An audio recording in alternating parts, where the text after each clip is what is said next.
Eu queria que você contasse, claro, você já contou aí um caso real e tal, né?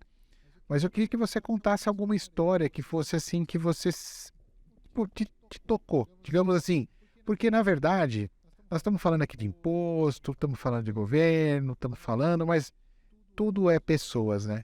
Às vezes é o empresário, que eu falei para você, né? Um lutador que aprendeu com o pai, ou que está dando continuidade, ou que realmente está fazendo, teve que empreender, às vezes perdeu o emprego, foi empreender, tem uma família, tem que ajudar uma família. Quer dizer, como que você lidar com essas situações? Porque às vezes deve chegar casos para você que você fala, o empresário chega para você, deve chorar, né? Fala assim, olha, eu não aguento mais pagar imposto, Me ajuda. me ajuda. Quer dizer, você tem algum caso assim, por exemplo, onde a parte Fez a humana diferença. fez a diferença? Sim, sim. Eu tenho um caso de um.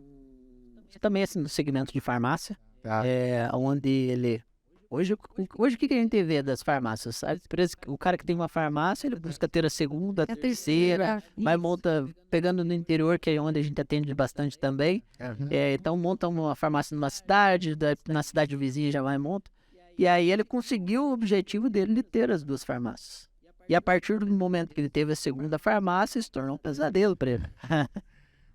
Porque a parte tributária se complicou, né? Tá. Então, somou-se os faturamentos das empresas, ele não era bem estruturado. Aham. Então, o sonho dele de ter a segunda farmácia, quando chegou na parte tributária, virou um caos. Porque estava prejudicando a primeira farmácia que ele tinha. Nossa. Entendeu? Então, quando ele chegou pra gente, foi nesse nível. Ó, me ajuda porque eu não sei o que aconteceu. Eu não sei como que essas pessoas têm mais de uma farmácia. Porque eu tava indo tão bem. Porque eu tava indo tão bem quando eu tinha uma, agora que eu montei duas, tô tendo prejuízo. Entendeu? Por quê? Por causa da escolha errada de um regime tributário que estava onerando ele. Entendeu? Então, farmácias com faturamento alto, muitas vezes não vale a pena mais ser Simples Nacional. Mudou a realidade. Aquelas questões que a gente falou da pessoa sentar, analisar, sentar com o contador. Muitas vezes ele nem avisou o contador, só chegou e falou, abre uma outra farmácia que eu vou montar. E não foi feito um planejamento de quanto essa farmácia vai faturar. Qual que é a projeção desse negócio? E aí, realmente, esse segundo negócio estava prejudicando o primeiro. Ele chegou para mim que ele queria consertar essa parte tributária, que ele ia buscar vender esse negócio, né? Ah, entendi. Ele queria consertar, na verdade, dar uma Ele queria entender o que ele estava fazendo de errado, fazendo errado. porque ele conhecia outras pessoas que tinham Zé, várias e dava certo, por que para ele não estava dando? ia se desfazer, na verdade. E ele estava buscando já se livrar, porque virou um problema para ele. Virou um problema, um pesadelo. E aí, graças a Deus, a gente entrou lá, conseguiu entender o que ele estava, corrigimos, ele tinha um problema lá muito grande da parte cadastral também, e a gente conseguiu mostrar para ele que não era interessante o regime tributário que ele estava, mas dá trabalho fazer da maneira correta. E aí a gente conseguiu colocar isso para ele e realmente salvamos aí a segunda farmácia dele. Da farmácia. Que Mas tava... como é que foi o momento que você chegou para ele e tinha dinheiro para recuperar, por exemplo? Sim. Como que ele reagiu, né? Como é que foi? Esse cliente, ele até é engraçado, assim, porque ele criou-se uma confiança muito, muito grande no que a gente entrega, né? Aham. E a cada 6, 8 meses ele pede pra gente revisar o negócio dele agora. Entendeu? Então é bem bacana. Legal. Hoje, a primeira vez que caiu o dinheiro na conta dele, ele falou, eu não acredito que vai cair esse dinheiro. Eu falei, não, vai cair. Aí, realmente, quando caiu, ele me ligou, agradecendo. Eu acho que essa é a frase que você mais ouve, né? Eu não acredito. Eu Essa acho que essa é a frase que fala assim. Já sei, que a você vai receita não falar. paga. A receita não paga. E aí a gente está aqui com o Jonathan, que realmente ele acredita e ele prova. Então acredite que realmente dai a César o que é de César, mas nenhum centavo a mais. Se você deu algum centavo a mais, o Jonathan vai recuperar para você.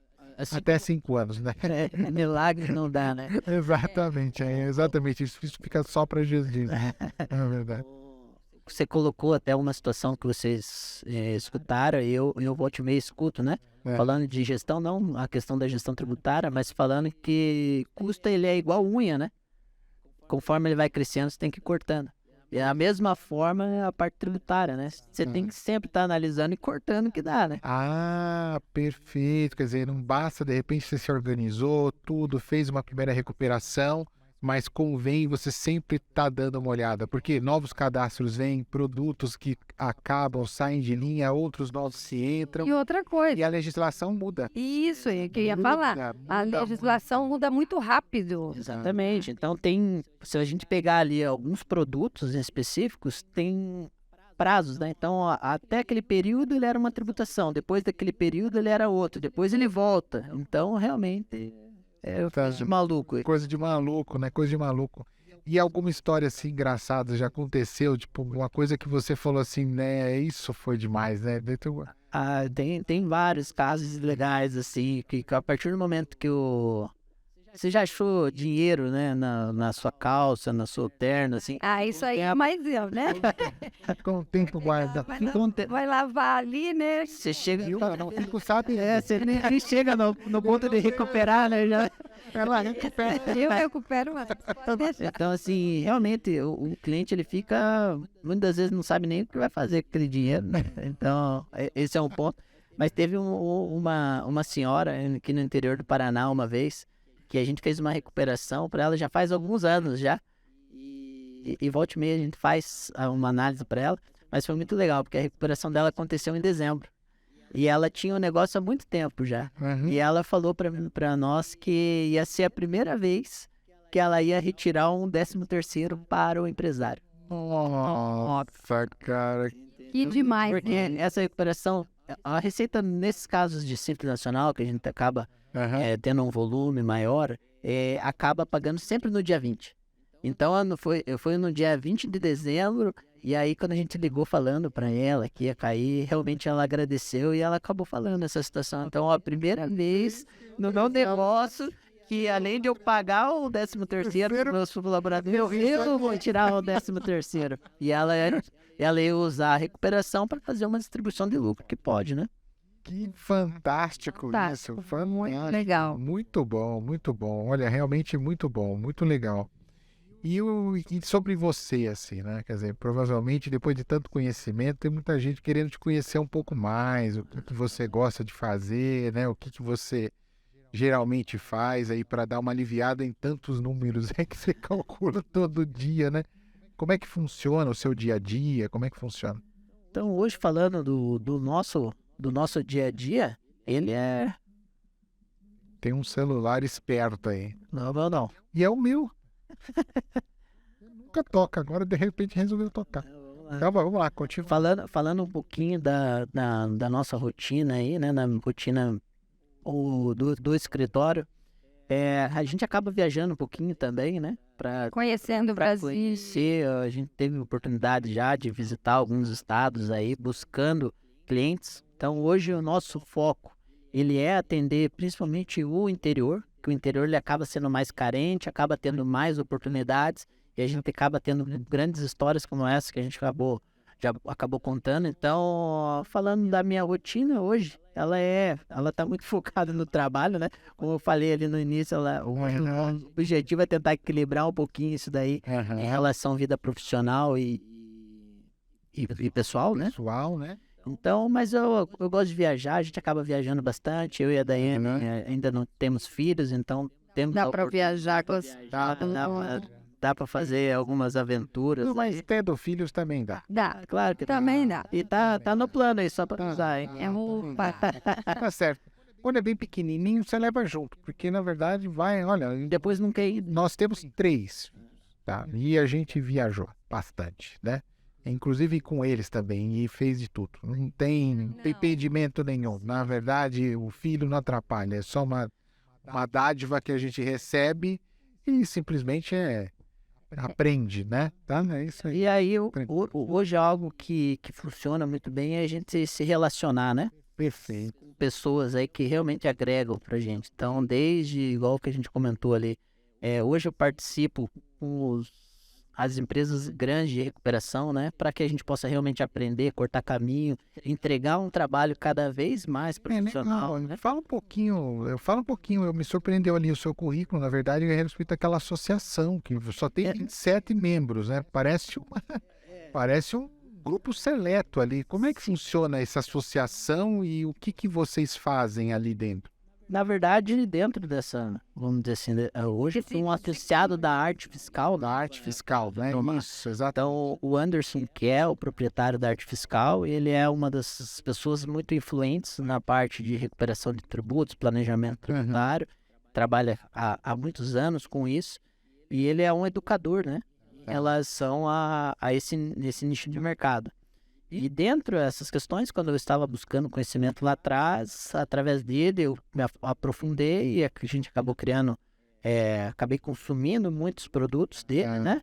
E dentro do que ele vai ir oferecendo, a gente acabou fazendo uma visita ao escritório dele, entendendo como é que era o escritório, e ele montou alguns modelos de negócio para que ele pudesse replicar, né? Tá. E atender mais clientes nessa parte de recuperação. E um dos modelos que ele criou é essa questão de ser associado da arte fiscal, né? Aham. É onde muitas vezes um trabalho que eu não executo ou que está sendo fomentado nesse mercado, a gente acaba trocando experiência. Um exemplo, umas 2 semanas atrás eu estava lá em São Paulo, então a gente estava nessa sala com esses 20 e poucos empresários ali, trocando conhecimento, o que dá certo para um, o que vem funcionando naquela região, o que funciona. A gente acabou comentando das prefeituras, um novo produto que estava sendo testado em algumas prefeituras. Isso é interessante, né? Ou seja, na verdade, empresário, você não está sozinho. Tem Sebrae, tem a associação da sua cidade, tem o seu contador, tem a sua empresa de software. Aliás, sua empresa de software, se ela só te cobra mensalidade e não faz mais nada, não consegue conversar com você a respeito dos seus números. Também. E o seu contador também, troque, porque essas duas empresas são fundamentais para você poder evoluir o teu negócio, né? Então, ou seja, você não está sozinho. Então, aliás, deixa seu comentário, faça sua pergunta, nós vamos te responder. Talvez tenha milhares de comentários, a gente vai demorar um pouquinho, talvez, para responder, mas a gente vai responder todo mundo que perguntar, tiver alguma dúvida, algum questionamento, uma opinião. Vai ser um prazer receber o seu comentário aí no nosso podcast, tá? No nosso vídeo, né?